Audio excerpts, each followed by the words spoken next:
Coach, there's so many teams in the East that are working in new players, new systems. How much of an advantage do you think your continuity as a team will be early in the season? Well, it should be an example. We got to make it an advantage, Josh. We got to come out and execute and do the things we did. Again, like I said, last year's last year.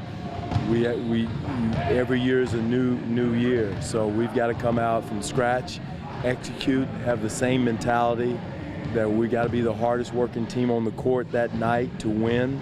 If we come out and try to just throw our press clippings on the floor, it's not going to work. So, and that's been true with any team I've ever been with. So we've got to have that hard work mentality, hard hat mentality to be successful in the Eastern Conference. And again, being together now with our guys, this is third year, fourth year that the guys have been together, and that should be a plus.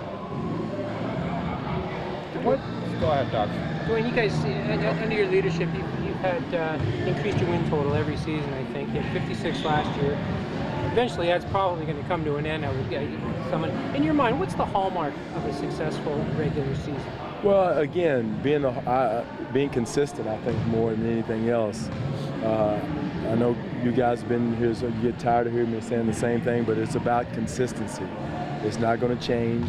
And as far as our identity, how we have to win in this league, how we have to approach each season,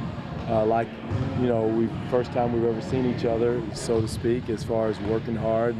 So that's been my whole approach, and to our program, our coaching staff's approach, is we've got to be the hardest working team, because you're not going to out-talent, the rest of the league.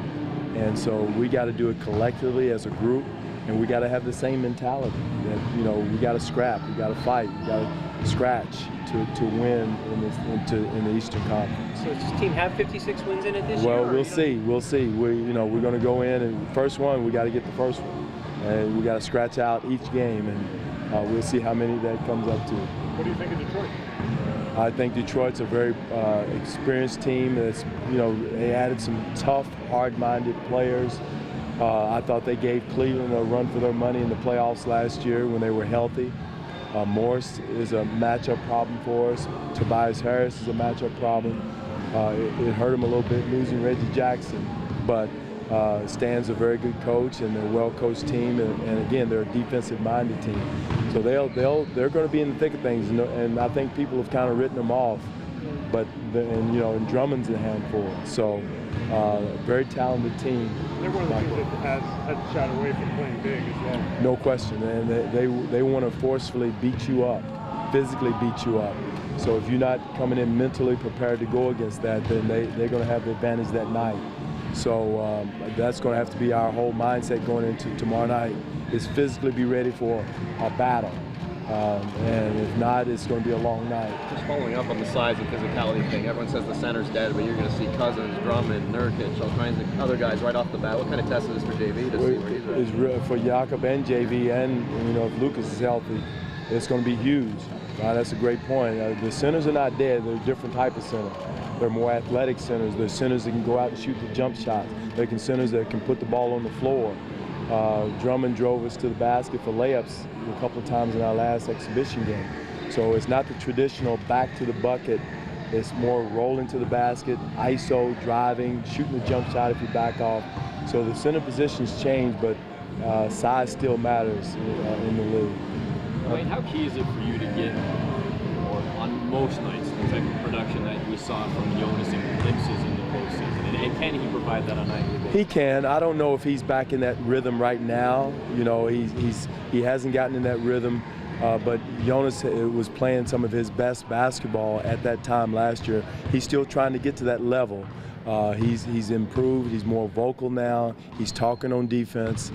He's knowing where he's supposed to be defensively right now. So that's a big start. But I don't know if he's in that same offensive rhythm, that offensive rebound, that second bounce, third bounce that he was in when we played against Indiana. I had never seen that from JV, up until that time. And unfortunately, he turned his ankle. So it may take him a few weeks to get, a little longer to get to that level where he was then. And not only JV, most players getting to that playoff rhythm. Is it a It's in conditioning? the mindset for Kyle and DeMar to look to him, or is that new for them? No, I think Kyle really, if you notice, he really tries to get JV involved early in the game because, you know, it really slows the pace down, it gets the rhythm down a little bit. It gives Kyle kind of a chance to exhale a little bit too, you know. So no, I think Kyle understands. He's a smart player. He understands, hey, we got to get JV involved. Now, you know, DeMar is more of a scorer. He has a scorer's mentality. So I would say it'd be second, not from a selfish standpoint, but just DeMar is going to his strength, and which is taking you off the dribble one-on-one. But Kyle knows, Kyle understands, and Corey does too. To use one of your favorite phrases, well, you said you'd never seen JV play like that before. Was that a case of him telling on himself that you can expect that from him more nights than not, or is... That's a good question. You might have to ask JV that question because that was I love that. I love that Jonas, and I, you know, again, I'm not saying he's like not doing anything now, but he's not in that rhythm right now, that bounce and that he had. During the play, and again, most players in this league are not in that form right now, from the start of the season. So it's going to take, but it's there. Like you said, he told on himself last year in the playoffs. There you go. Sometimes. Is it still a conditioning thing for him right now? You mentioned that he took that month off after. It could be. No, I wouldn't say condition. I'm not saying he's out of shape or nothing like that. Just rhythm more than anything else. The rhythm of the game, the rhythm of the NBA, the speed of the game. You know, sometimes it takes guys longer to get used to. And like I said, most players are not going to be in playoff form right now. Any update on Lucas or Terrence? He's not. I don't think he's going to be ready. Terrence is fine, but I don't think Lucas is going to be. We're going to see how he goes tomorrow from treatment. He's been coming in morning and night. He was in late last night getting treatment. He's in this morning. Going to come back tonight just to see where he is. So, but as of right now, like I would say, he's probably not going to be ready. So if he doesn't play, that means Jakob has to go probably. Yes. Be ready to. Well, we'll see. We'll find out. We have no choice. So, you know. They're not going to cancel the game tomorrow night, so he's going to have to be ready. And I think he is, Ryan. I've been impressed with the young guy, and it's been like neck and neck with him and Lucas anyway, from a work standpoint, from a playing standpoint, from a production standpoint. So we'll see. Sounds like a different look team this year, really, in a lot of ways. Eh? Would you agree with that? Well, we're the same team, but again, you know, I don't see the defensive, defensive focus as we had last year at this time. Now, you know, we've been preaching it, we've been demanding it, but it's been there in spots, but not as consistent. And again, it may be the same as a rhythm thing.